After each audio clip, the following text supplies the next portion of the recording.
Welcome back to Crownfessions, and this segment is going to be Crownfessions, where we give you the real tea on what's gone on to us over the years and just stories about drama and potential sabotage and just all over shadiness that we've experienced in the pageant world, unfortunately. But, it's always fun to highlight and always fun to relive and walk down memory lane with those. So I'll start off with mine of just something that will forever probably be ingrained in my brain and it was so minor, but for someone who was 11 or 12 years old at the time, was just so unsettling for me going into the biggest part of the competition, which was interview.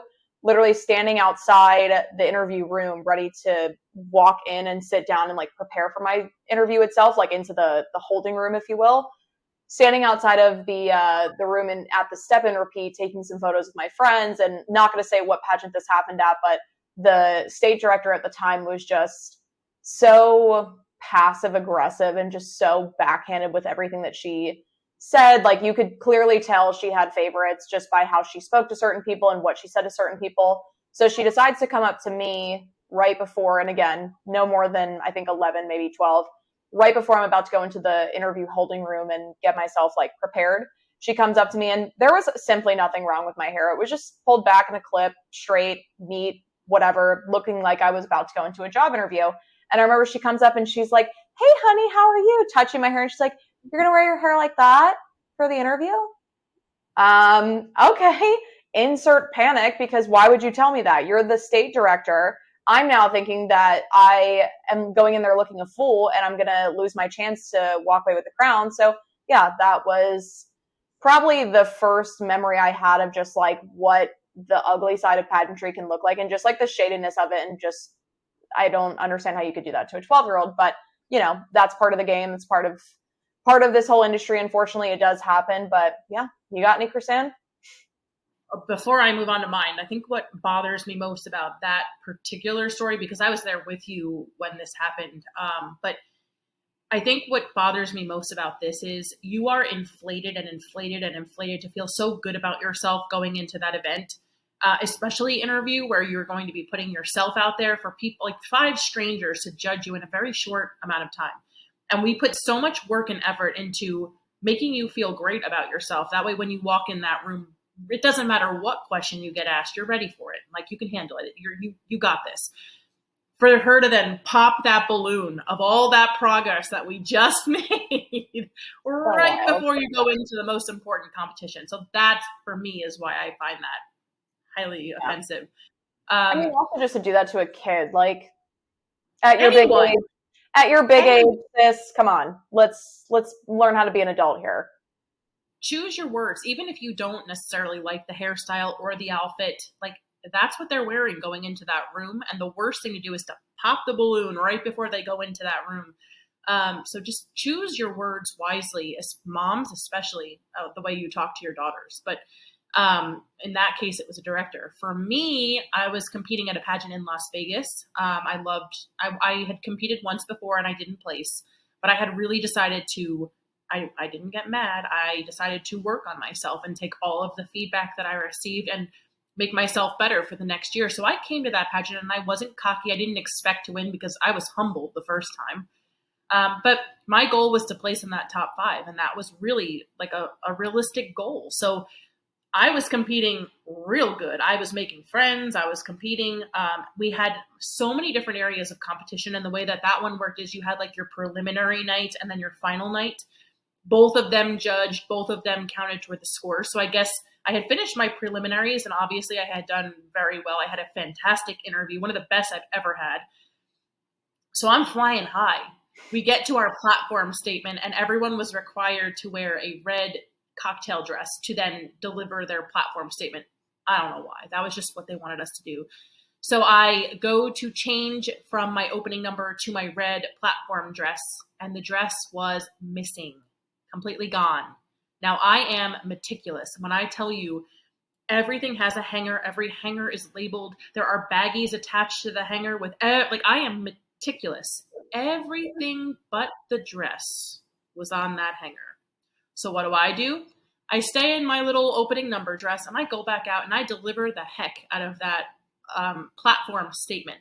I come back from getting off of stage to then change into our state costume. It was a crazy amount of competitions you had to compete in. And guess what was folded over the chair of my dressing room station? The dress. The dress. Oh, I love people and their hilariousness that that's what they think is going to throw you for a loop. Like, that's obviously what that was intended for, was to make you panic, make you miss that plot. Like, no, how do you think I am? See, the thing is, I really hope that so many other people go in with the same mindset, because in my mind, it was like, oh, yeah, bet. I went out more determined than ever after that. And guess what? I ended up winning that title that year. But it just goes to show you that there are people out there that might not have the best intention for you, but it's about how you react to those situations that really define who it is that you are as a competitor and as a person. Any other stories for us, Katie? Well, just on that topic of, dresses and all of that, one of the more particular reasons as to why I decided to hang it up, just because this was like just a formative moment of like, yeah, this just really isn't something that I want to be part of. I was competing in a system that I'd competed in once, a couple times before at that point. The year before this year that I'm going to talk about, I done really well. I placed in the top 5. There wasn't much feedback at this competition, but I was determined to come back, and I was determined to do even better, because I really wanted to work for this title. We were doing, my mom and I and you were also prepping in every possible way for this to be my year coming into it. I was flying high, even coming off the top 5 placement. Like, I wasn't even mad that I didn't win. I just wanted to come back again next year and actually take it home. So all of that being said, the woman, shout out Diane and Company in New Jersey, who they were dressing me, and they were helping me pick my wardrobe for that year.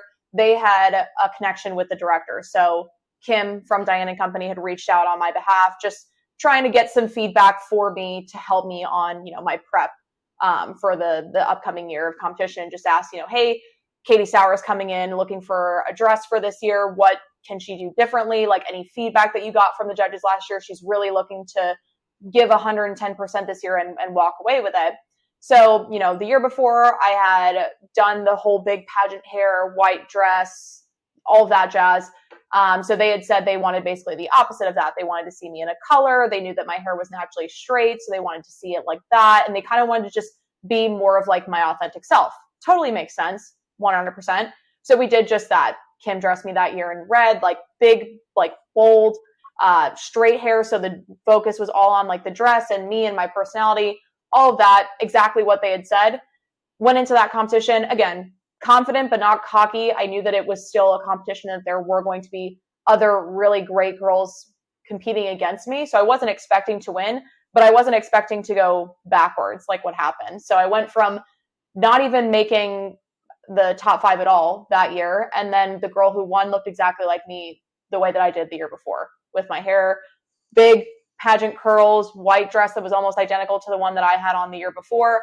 But yeah, that wasn't what they were looking for. And again, no hate, no shade. It is what it is. It's a competition. But just the fact that I was told basically the complete opposite of what then ended up winning, obviously just didn't sit right with me, of, people being the most honest or setting us up for, like, just don't say anything. Like, I would have been fine if you said, no, I can't give you any feedback. I don't have any feedback for you. Like, just don't say anything.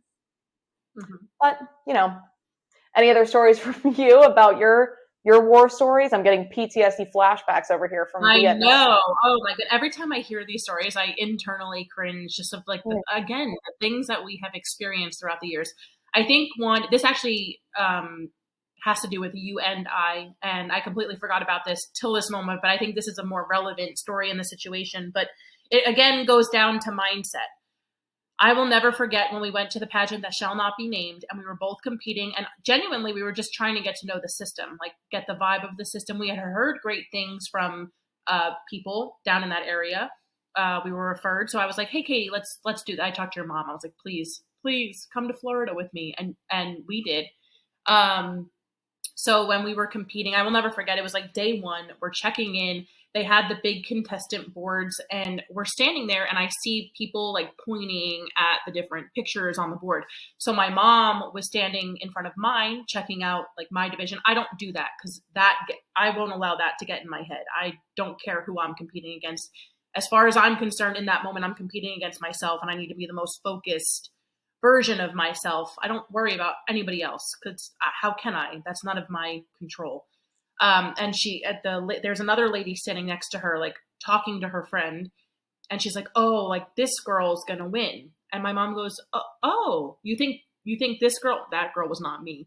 She's like, "You think this girl's gonna win this division? What about this girl?" Pointing at me, and she goes, "Oh no, not a chance in HE double hockey sticks." Right. So my mom is literally like, "Oh, like we're sure it's gonna be this one."